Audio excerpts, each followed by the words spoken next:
I'm 34F, and I finalized my divorce from my ex-husband Derek 36M about 6 months ago. We were together for nearly a decade, but in the last few years, I felt like I was living with a stranger. He wasn't abusive or cheating, just completely checked out. Conversations turned into one-word answers. Date nights stopped, and any attempt to address the distance was met with gaslighting or dismissiveness. I was tired of fighting to be seen in my own marriage, so I made the decision to leave. My family wasn't supportive. My parents told me that marriage takes work and implied I had just given up too easily.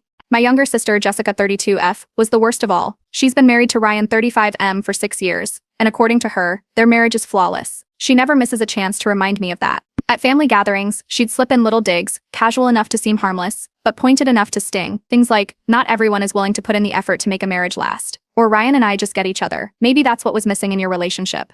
If I ignored her, she'd push further, turning to our parents for validation. And they'd nod along, acting as if she was just stating facts rather than rubbing salt in the wound. It was exhausting, but I held my tongue. I told myself she was just insecure and needed to prove something. Why else would someone constantly brag about how perfect their marriage was? I let it slide, thinking she'd get bored eventually. Then, at a cousin's baby shower, she took it too far. We were sitting at a table with a few extended family members, making small talk. Someone brought up relationships, and just like that, Jessica saw her opening. "Oh, I don't know how people just give up on marriage," she said, with the fakest sympathetic look. "Like, I can't imagine being in my 30s and divorced. It must be so hard starting over." She said it loud enough that half the room heard. People went quiet, exchanging awkward glances. One of my aunts shifted uncomfortably, but no one spoke up.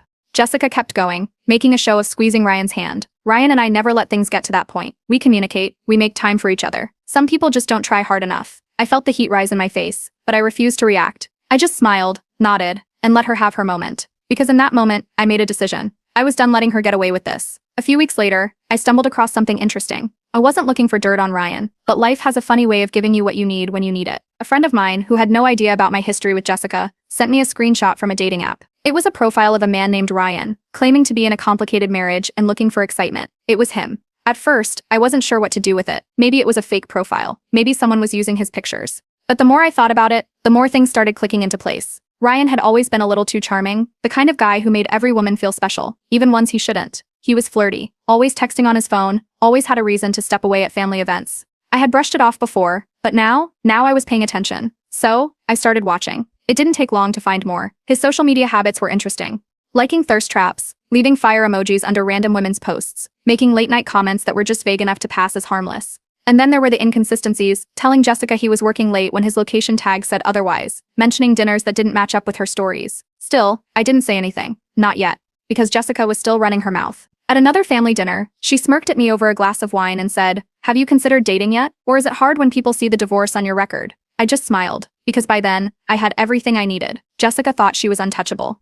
That she could sit there and mock me, act like she was superior, like her marriage was some untouchable masterpiece. But cracks were already forming. She just didn't know it yet, and I was more than happy to let the truth do its work. I started keeping an eye on Ryan's online activity, and it didn't take long to confirm what I already suspected. His Instagram was practically a highlight reel of flirtation, liking thirst trap photos, leaving fire emojis under influencers' posts, and commenting fire under random women's pictures. His interactions were just subtle enough to give him plausible deniability, but when you put them all together, it painted a clear picture. Then came the real confirmation. A friend of mine, unaware of my history with Jessica, sent me a screenshot of Ryan's dating profile. It wasn't the first time I'd heard whispers about his sketchy behavior, but now, I had solid proof. The name was different, but the photos? All Ryan. His bio read, "In a complicated marriage, looking for excitement. Discreet." She sent me the screenshots, and I barely had to look twice. It was him. I didn't react. I didn't rush to tell Jessica. I didn't confront Ryan. I just kept it to myself. Because timing is everything. A week later, we had another family dinner. Jessica was in her usual form, sipping wine and holding court like she was the authority on everything. At some point, she locked eyes with me and smirked. "I was just telling Ryan the other day how lucky I am to have a real partner. Someone who actually understands commitment. It must be so hard out there for you. Have you even started dating again? Or is it tough when people see divorced on your profile?" I could feel the eyes on me, waiting to see how I'd react. But I just smiled, picked up my drink, and shrugged. Because Jessica had no idea what was coming. The next morning, I submitted the screenshots of Ryan's dating profile to a local gossip page that exposes cheaters. They have a massive following. People eat this kind of drama up. I made sure to blur out his full name and any overly identifying details, but I left just enough for people to start putting things together. Over the next few days, the post started gaining traction. A few people recognized him, whispers turned into full-blown discussions, and eventually it reached the wrong people, family. Someone even posted, "Wait, isn't this the guy from Jessica's workplace?" Then a cousin of ours dropped the bomb in the family group chat.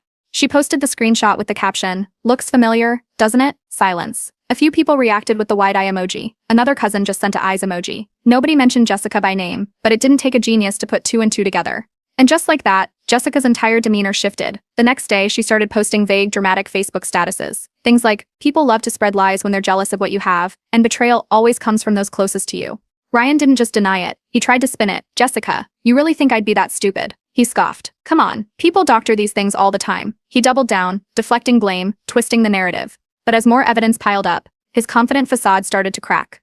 A classic excuse. And for a moment, it seemed like she wanted to believe him. But at the next family gathering, the tension was thick. Ryan sat stiffly, barely speaking. Jessica was uncharacteristically quiet. No smug remarks, no digs at my divorce, just forced small talk and tight smiles. People weren't saying anything, but the looks they were giving him, they spoke volumes. And then when the moment was just right, I casually leaned back in my chair and said, tough being in a marriage where one person isn't loyal, huh? Jessica's face turned red instantly, but she forced a smirk. That's rich. Coming from you, she said, reaching for her wine glass. But the shift in the room was obvious. No one was laughing with her anymore. After a few moments of uncomfortable silence, she muttered an excuse and left early. The first crack in her perfect little world. And I knew this was just the beginning. It didn't take long for Jessica to come after me. The morning after the family dinner, my phone lit up with her name. The call barely rang twice before she was already shouting. Words like liar, jealous, and pathetic were being thrown around, but I barely registered them. She was furious, raging about how I had spread lies about Ryan, how I had set this whole thing up to humiliate her. I let her rant. Then, when she finally took a breath, I just asked, what are you talking about? Silence. For a split second, she hesitated. She wasn't expecting me to play dumb. Jessica pushed forward anyway, demanding I fix it, that I go to the family and tell them the post was fake, that I clear Ryan's name. I shrugged. I didn't post anything. Maybe Ryan should stop giving people a reason to talk. That was not the answer she wanted. She hung up on me. An hour later, Ryan's new excuse started making the rounds. At first, Ryan swore someone had stolen his pictures. When that excuse crumbled under the weight of more proof, he pivoted, calling it a harmless prank orchestrated by a friend. But with every new excuse, his credibility unraveled further, and no one was buying it. He even had the nerve to say he was shocked people would believe it. It was a weak excuse, and it fell apart fast, because the internet never forgets. A woman who had seen the viral post recognized Ryan's face and posted her own screenshots, DMs, flirty messages, time-stamped proof. Another woman followed, and another. The messages were all the same. Ryan acting single, complimenting women, making plans to hang out. He wasn't just flirting, he was actively looking to cheat. Jessica was backed into a corner. At first, she refused to acknowledge the new evidence.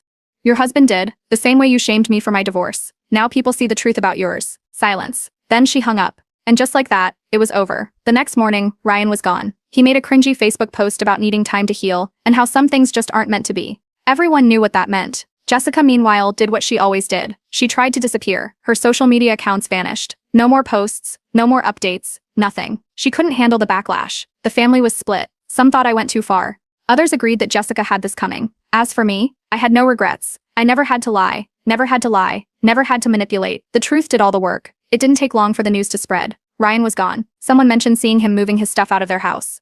No dramatic fight, no public declaration of separation, just a quiet exit, like he was slipping away before things got worse. There wasn't an official divorce yet, but everyone knew it was coming. Jessica, of course, tried to spin the story in her favor. She reached out to family members, acting shocked and betrayed. She told anyone who would listen that she had no idea Ryan was like this, that she had been blindsided, that she had always fought for her marriage. No one was buying it. She had spent years making herself the judge, jury, and executioner of everyone else's relationships. People weren't quick to forget that. Then, she called me. Her voice was sharp, angry. The first thing out of her mouth was, "Are you proud of what you did?" I didn't hesitate. Yes. Very. Silence. For the first time, she had no comeback. No smug remarks, no fake superiority, just nothing. Then the call ended. A few days later, my parents tried again. They called practically begging me to apologize. They said Jessica was going through a lot, that she needed support. Jessica had spent months mocking my divorce, acting like she was better than me. She had no problem humiliating me in front of family and making me feel small. She got exactly what she gave. Meanwhile, Ryan wasted no time moving on. He was already seen partying with younger women, acting like nothing had happened. Some cousin's friends spotted him at a club,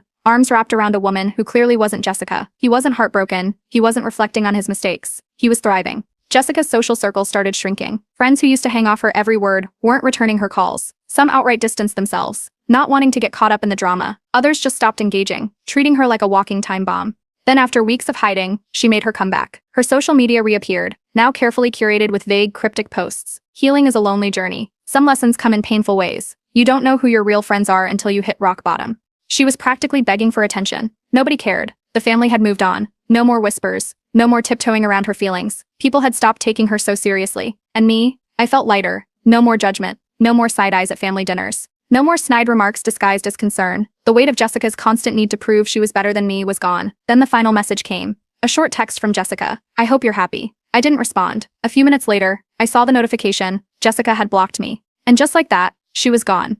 No more toxic sister. No more endless competition. Jessica destroyed herself. And me? I never had to lift a finger. Jessica vanished. No social media, no family events, no desperate attempts to control the narrative. Just silence. It was almost eerie. The woman who once lived for attention had gone completely off the grid. At first, people gave her space. But after a few weeks, the whispers started. Relatives wondered if she had finally accepted reality, or if she was just waiting for the right moment to stage a comeback. My parents, of course, were the first to crack. They called telling me I needed to fix things. That Jessica was going through enough already, and that I should be the bigger person. They made it sound like I was the one who had destroyed her marriage. Like I had set Ryan up, forced him to cheat, and personally uploaded every screenshot myself. I didn't entertain the conversation. Meanwhile, Ryan's downfall wasn't over. More women came forward with their own stories. Screenshots of DMs, stories about how he had hit on them at bars, vague promises he had made about not being happy in his marriage. His reputation was officially beyond repair. If there was any doubt before, now it was obvious. He had never been faithful to Jessica. He had been looking for an out long before he got caught. Then, out of nowhere, Jessica reappeared. She unblocked me and sent a long-winded text about how families should always stick together, how she wanted to move forward and leave the past behind.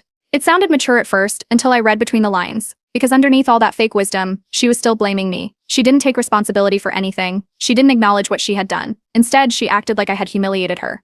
Like I had gone out of my way to ruin her life. I didn't let it slide. I reminded her that she had never given me the courtesy of a private conversation before publicly shaming me over my divorce. That she had gone out of her way to make me feel like a failure. Jessica switched tactics. She tried sympathy, saying she was only hard on me because she was afraid of failure, that she had built her entire identity around her marriage. And when it started to fall apart, she had lashed out at me. I didn't let that slide either. I told her, you weren't afraid of failure. You were afraid of people knowing the truth. That shut her up. She sat on that for a while before responding with the weakest apology I had ever seen. I guess I was wrong, but it was obvious. She still thought I should have handled things differently. That I should have just let her have her fake marriage and kept my mouth shut. I wasn't playing that game. I ended it with a simple, good luck with everything. No emotion, no anger, just detachment. That's what finally broke her. She sent a few more messages, trying to bait me into an argument. When I didn't respond, she spiraled, and after days of silence, Jessica sent me a half-hearted apology, but it was clear she still saw herself as the victim. I didn't reply. Eventually she faded into the background, too humiliated to maintain the facade any longer. Except this time, I knew it was for good. Jessica wasn't looking for peace. She was looking for control, and when she realized she couldn't manipulate me anymore, she cut me off completely. And the rest of the family? They finally stopped entertaining her drama. Cousins and aunts stopped checking in. People stopped tiptoeing around her feelings. She wasn't the perfect wife anymore. She wasn't the successful one anymore. She was just Jessica, and that was something she couldn't handle. As for me, that chapter was closed. No more back and forth. No more games. Jessica could keep running from the truth if she wanted. I just didn't care anymore. It took longer than expected, but eventually Jessica filed for divorce. At first she held out, probably hoping she could spin things in her favor, maybe even convince Ryan to come back.